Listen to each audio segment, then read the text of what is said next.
All right, moving to West Asia, Israel's Prime Minister Benjamin Netanyahu will be visiting the White House next week, and this will make Netanyahu the first foreign leader to meet Donald Trump in Washington, D.C. since Trump's return to the power.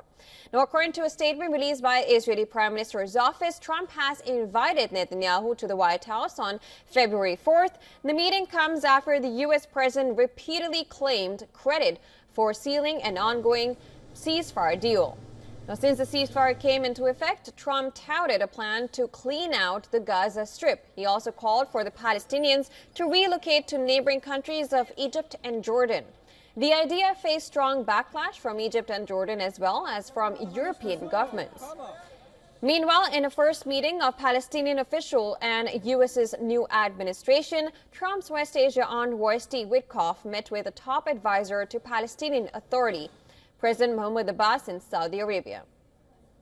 According to a report, Witkoff sat down with Hussein al-Sheikh following weeks of back-channel communications.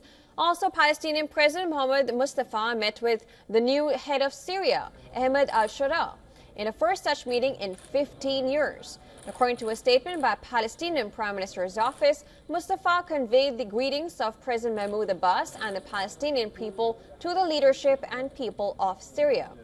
As a ceasefire is in place, UN's humanitarian body has said that more than 376,000 Palestinians displaced by the war between Israel and Hamas returned to the northern Gaza. I am now 30 years old, and this is the first time that I am out of words to describe how I feel because of how happy and sad I feel at the same time. After Israel permitted Palestinians to enter Gaza amid the ongoing ceasefire, thousands of men, women, and children were seen heading north, fully aware they had little waiting for them but the rubble of their homes.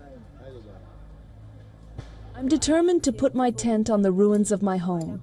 And throughout my time in displacement, I kept saying that I will put my tent on top of the ruins of my home. And indeed now, I am setting my tent on top of the rubble of my home.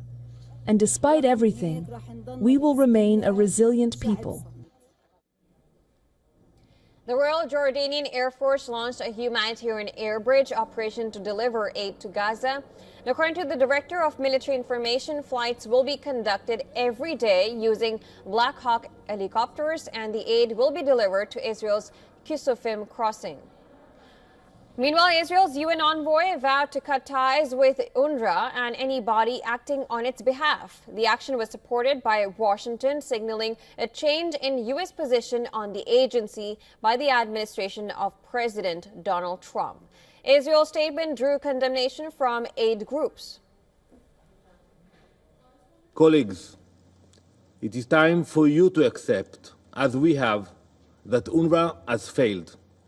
It has failed every aspect of its mandate and responsibilities, both morally and professionally. It is now undeniable that UNRWA has been irredeemably infiltrated by Hamas,